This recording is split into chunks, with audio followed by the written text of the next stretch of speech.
તો આગળ વાત કરીએ તો અમદાવાદમાં ઉનાળાની તો હજુ શરૂઆત થઈ છે। ત્યાં પાણીની કટોકટી સર્જાઈ છે, જેમાં લાંભા વિસ્તારની સોસાયટીઓની હાલત અત્યંત કફોડી બની છે। લાંબા સમયથી પૂરતા પ્રમાણમાં અને શુદ્ધ પાણી ન મળતા રોષે ભરાયેલા સ્થાનિકોએ આજે એકત્ર થઈને અમદાવાદ મ્યુનિસિપલ કોર્પોરેશનની કચેરીએ હલ્લાબોલ કર્યો હતો। વિરોધ પ્રદર્શનમાં મોટી સંખ્યામાં મહિલાઓ પણ જોડાઈ હતી અને તંત્ર સામે ઉગ્ર સૂત્રોચ્ચાર પણ કર્યા। અમદાવાદ મહાનગરપાલિકાની ચૂંટણીની જાહેરાત થઈ ચૂકી છે, તેવામાં અમદાવાદ શહેરના લાંબા વોર્ડમાં પાણીનો કકળાટ જોવા મળી રહ્યો છે। કાર્યકર્તા બધાને રજૂઆત કરી છે અમે, પણ કોઈ સામું જોતું નથી કે કાલે આવશે એમ કરતા કરતા તો 15 દિવસ થઈ ગયા। અમને એમ કે રિપેરિંગ થાય છે, એટલે અમે અઠવાડિયે તો એમાં બેસી રહ્યા। પાણી આવતું નથી, પાણી ક્યાં ભરવા જવાનું? કોઈ એમને ભરવા દે, બીજી સોસાયટીનું કોઈ પાણી અમને ભરવા દે? એક મહિનાથી અમે હેરાન થઈએ છીએ, બિલકુલ પાણી જ આવતું નથી।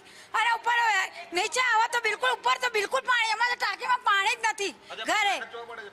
હા, પૈસા તો ખર્ચવા પડે ને, પાણી પીવાનું પાણી તો જોઈએ ને, પીવાનું પાણી આવતું નહીં, બાટલા મંગાવવા પડે। ક્યાંથી પાણી? એક મહિનાથી બિલકુલ હેરાન થઈએ તો પાણી ક્યાંથી લાવવાનું અમારે? અને મેં અધિકારીઓને જાણ કરેલી કે જો 24 કલાકમાં તમને અલ્ટિમેટમ આપ્યું હતું કે તમે 24 કલાકની અંદર જે આ પાણીની સમસ્યા છે પ્રશ્નનો ઉકેલ લાવો, પણ અધિકારીઓ કીધું કે અમે પ્રયત્ન કરીશું, પણ